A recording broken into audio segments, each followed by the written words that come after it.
esto con un exministro del Interior que está muy atento a lo que pasa en ese sector y que conoce muy bien esto de ascensos y de pases de generales a la Comandancia General de la Policía, puesto que cuando fue ministro hubo varios generales que dejaron de serlo y pasaron a retiro por decisión suya. Gracias por acompañarnos, Rubén Vargas. Fernando, gracias por la invitación.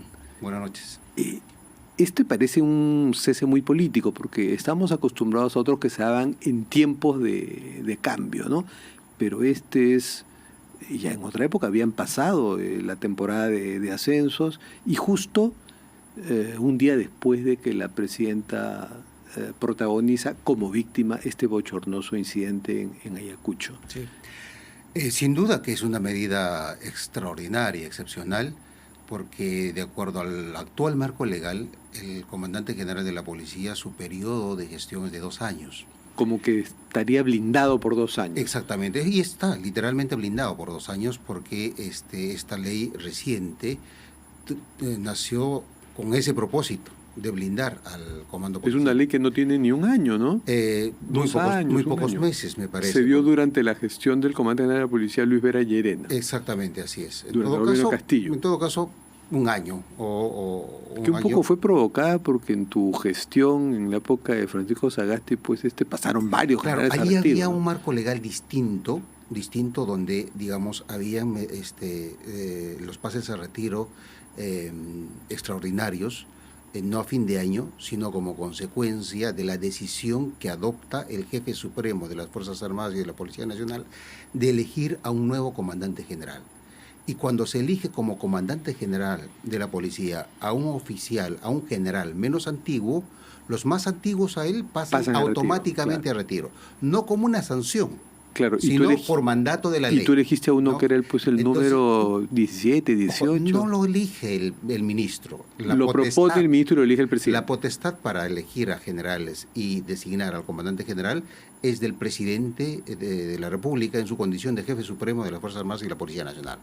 ¿No? Entonces, lo que tenemos ahora como pase a retiro del general Angulo, como en su condición de comandante general de la policía, digamos, en los considerandos de la resolución suprema, se hace un razonamiento con una evaluación bastante dura contra un comandante general de la policía. Que en la época en que tú fuiste ministro del presidente Sagasti, no había que hacer esa fundamentación, porque se podía pasar a retiro por mera decisión política. Por mera decisión del jefe supremo. Ahora hay de la ley 31570 que blinda por 2 años, ¿no? Para que nuestros seguidores nos entiendan bien. Inclusive, aún con esa ley que en efecto blinda al comando policial, pero también tiene unas causales por las que se puede pasar a retiro de manera excepcional antes de los 2 años de su función. Renuncia y por una falta grave. Entonces solo cabría, y flagrancia, pero no es el caso. O sea, entonces, que lo pejen un delito. Si seguimos el razonamiento, las premisas que se han utilizado, que se han invocado, en el considerando de la resolución suprema que pasa a retiro al general Angulo, claramente es la falta grave, porque se está mencionando situaciones extremas que configuran esa falta grave desde mi punto de vista. Ahora, ¿eso es válido? Mi posición es que sí, porque estamos hablando de la potestad que tiene la jefa suprema de las Fuerzas Armadas y de la Policía Nacional de hacer un cambio de acuerdo al marco legal actual. Menciona negligencias graves, pero no menciona cuál negligencia, cuál falta grave, ¿no? Entonces podríamos pensar que una negligencia grave es la que provocó que la presidenta fuese jaloneada, ¿no? Considerando la resolución, en efecto, como digo, e insisto, es bastante duro contra el general Angulo y se menciona negligencias graves en el manejo de la institución. Leo esa parte, ¿no? Que se han evidenciado negligencias muy graves, esto podría ser falta grave, pero no dice cuál en concreto, en el control y comando de la institución policial por el actual comandante general de la Policía Nacional, o sea, Jorge Angulo. Entonces creo que eso es lo que configura finalmente la falta grave, de acuerdo a la lógica de esta resolución suprema. Es más, ese párrafo que has leído concluye señalando falta de idoneidad para ejercer el cargo. Tú, que no solo has sido ministro, o por haber sido ministro también, eres político, ¿realmente crees que ha sido porque se considera que hay negligencias muy graves, una de las cuales puede haber sido lo que provocó el jaloneo de la presidenta, o son por otras razones? A ver, sin duda que estamos en un contexto todavía de una crisis política en el que las instituciones son cada vez más precarias, y en ese universo de precariedad el sector interior, el Ministerio del Interior y particularmente la Policía Nacional son situaciones críticas, absolutamente críticas. Porque no olvidemos, Fernando, que los anteriores comandantes generales pasaron a retiro o fueron relevados, uno, por estar involucrados o vinculados, según la Fiscalía, a organizaciones criminales que operaban desde el poder, con Pedro Castillo. Claro, que es el caso de, es el caso de Luis Vera Llena, de Raúl Alfaro. Y el caso del general Alfaro pasa a retiro porque coordinaba o tenía un nivel de relación poco transparente, por decirlo menos, con un personaje conocido como alias el Español, que yo lo señalé como el ministro del Interior de facto, ¿no es cierto? Que por cierto, ayer se han difundido en algunos medios unos chats donde este personaje, el Español, lanza algunas sospechas sobre Angulo, ¿no? Que también coordinaba con él. Claro, entonces mi punto, Fernando, es que lamentablemente la Policía Nacional no ha tenido esa actitud, esa posición resiliente que nazca de esas cenizas que dejó el gobierno de Castillo, y que Angulo tenía la oportunidad de ser ese comando policial que devuelva, digamos, la fe y la motivación de que la policía se reencuentre con la población. Pero lamentablemente lo que hemos visto más bien es un comando policial que ha estado hasta normalizando situaciones de indisciplina absoluta y de delitos al interior de la policía. Ahora, hay que decir que dentro de la precariedad de todas las instituciones, la policía estaba menos precaria que el Ministerio del Interior, que hace poco vivió pues la censura del ministro Romero y la improvisación de este nuevo ministro Víctor Torres Falcón, que hasta ahora no da entrevistas, y es un ministro que se le percibe bastante gris. De repente me equivoco y en el fondo es alguien que está trabajando bien. A ver, recordando la censura del ministro Vicente Romero, la censura fue también, digamos, por las premisas que se señalan en el considerando de esta resolución suprema. Es decir, no ha podido controlar el avance de la criminalidad, los estados de emergencia fueron un fracaso, no había una estrategia clara contra el crimen. Eso es lo que dice este considerando, y eso fueron los argumentos del Congreso para censurar al ministro.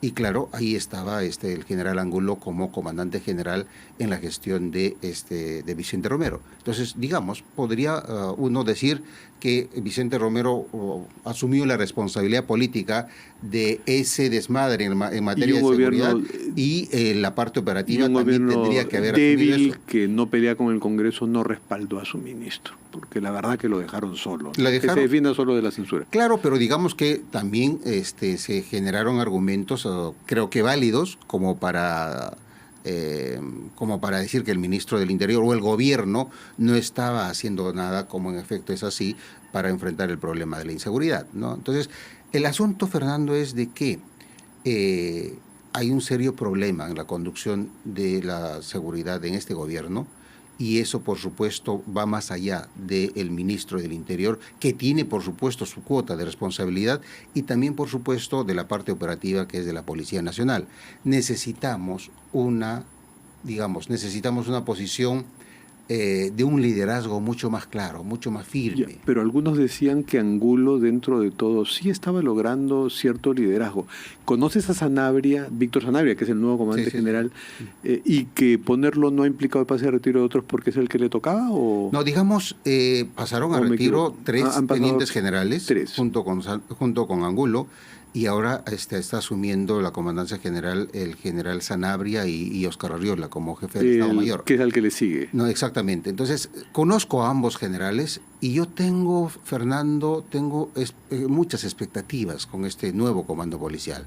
Sanabria tiene muchísima experiencia en el manejo del orden público, tiene muchísima experiencia en la gestión interna de grandes unidades de la Policía Nacional.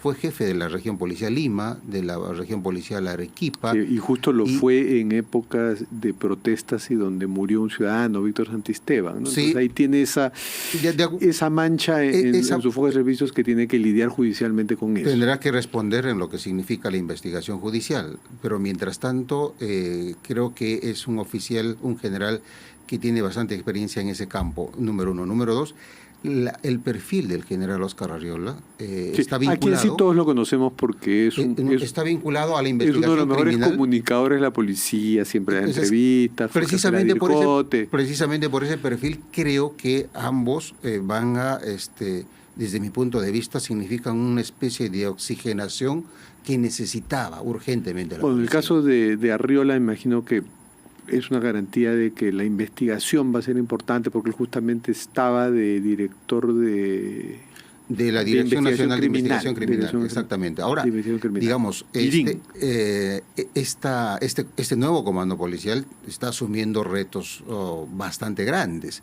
Y por las declaraciones mismas del general Arriola, esperemos que ahora que forman parte del comando de la policía, finalmente, por ejemplo, capturen a Vladimir Cerón y a otros prófugos que están involucrados con la gran corrupción política. ¿Y cómo ves a Torres, al ministro? Mira, si se probara o salieran en los próximos días indicios de que el ministro del Interior ha estado haciendo requerimientos impropios al comando de la policía, al general Angulo, si eso en verdad se produjo y se puede probar, creo que es insostenible su permanencia, porque eso no debe hacer un ministro del Interior. El ministro del Interior no es comandante general de la policía, no tiene por qué ocuparse de la parte operativa y menos estar ordenando la colocación a sus oficiales que protege. Ahora, entonces, si eso se produjo, Fernando, y hay algún elemento, algún indicio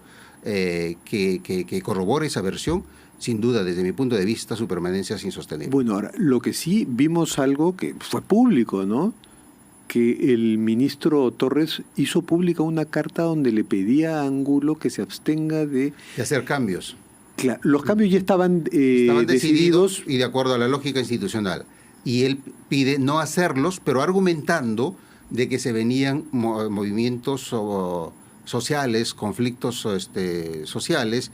Que no los vimos. Que no los vimos, exactamente. Pero precisamente, ese es un elemento. Sí, en los próximos días alguien nos da un elemento, un indicio de que este ministro del Interior ha estado requiriendo cambios operativos a oficiales, entonces, insisto, su permanencia como ministro del Interior es insostenible, porque no puede estar abusando de su posición para recomendar u ordenar a determinados oficiales en algunos cargos, en algunos puestos que sospechosamente son donde se administran fondos o donde se generan situaciones que... En otras palabras, lo que le estás dando a entender al ministro es: no se haga ilusiones que usted ya ha ganado y le sacaron Angulo. Ya, si ya sacaron Angulo, pero la próxima cabeza que va a rodar podría ser la suya. Si se prueba que dio esas órdenes de manera indebida para favorecer indebidamente a oficiales de la policía. Entonces, en esa situación, desde mi punto de vista, su permanencia es absolutamente insostenible, porque no podemos seguir en la lógica de lo que pasó con Castillo o con sus ministros del Interior de Castillo, de estar favoreciendo indebidamente en posiciones estratégicas a oficiales que eso sigue o forma parte de una carrera policial. ¿Conoces algún caso, algún área o alguna persona por la que le haya estado presionando para que Fernando, para que yo salga? Prefiero no especular más en ese asunto y vamos a esperar qué pasa los próximos días. Ya, pero algo debes saber, porque... digamos, se está manejando en algunos medios, inclusive ya se mencionan algunos nombres, por ejemplo, en la dirección de la Policía Montada, en el Potao. Vamos a ver qué es lo que ha pasado ahí, y se mencionan también, todavía sin mucha información, otros puestos aún más sensibles. Claro, hay un general que era el encargado de la Policía Montada que ha salido, ¿no? Pero también hubo este incidente de los caballos que no debieron ser utilizados en un operativo. Y se menciona que es como consecuencia había precisamente tres, de la designación. y uno fue atropellado por un y camión. se menciona que eso precisamente fue consecuencia de la designación de un oficial que no tenía la preparación, la experiencia para asumir esa responsabilidad. Pero si queremos ser muy responsables y no entrar a esas especulaciones, el ministro Torres además es alguien que no proyecta un liderazgo visible como lo tiene que proyectar un ministro que es político, no comunica, no lo vemos. Fernando, ese es un problema de todo el gobierno. Y por supuesto, el ministro del Interior, en la medida que estamos pasando, desde mi punto de vista, la peor crisis en materia de seguridad de toda nuestra historia republicana, debiera tener un liderazgo mucho más claro. Pero sin embargo está más enredado en temas operativos y en temas que si estaba medio dormido o no el policía que dejó que le asaltaran su arma de reglamento. En temas operativos que él ya no es general, él es ministro del Interior. Falta un liderazgo ahí. Pero ¿tienes esperanza que el nuevo comando policial Fernando, la haga, si no bien, al menos mejor que la anterior? Yo tengo muchísima esperanza y expectativas en este comando de la policía encabezada por Sanabria y por Oscar Arriola. Bueno. Yo creo que la policía necesita un comando firme con mensajes absolutamente claros en el tema de lucha de la corrupción y en el cumplimiento de sus funciones. Vemos demasiado relajo y creo que es necesario que este nuevo comando policial asuma ese reto.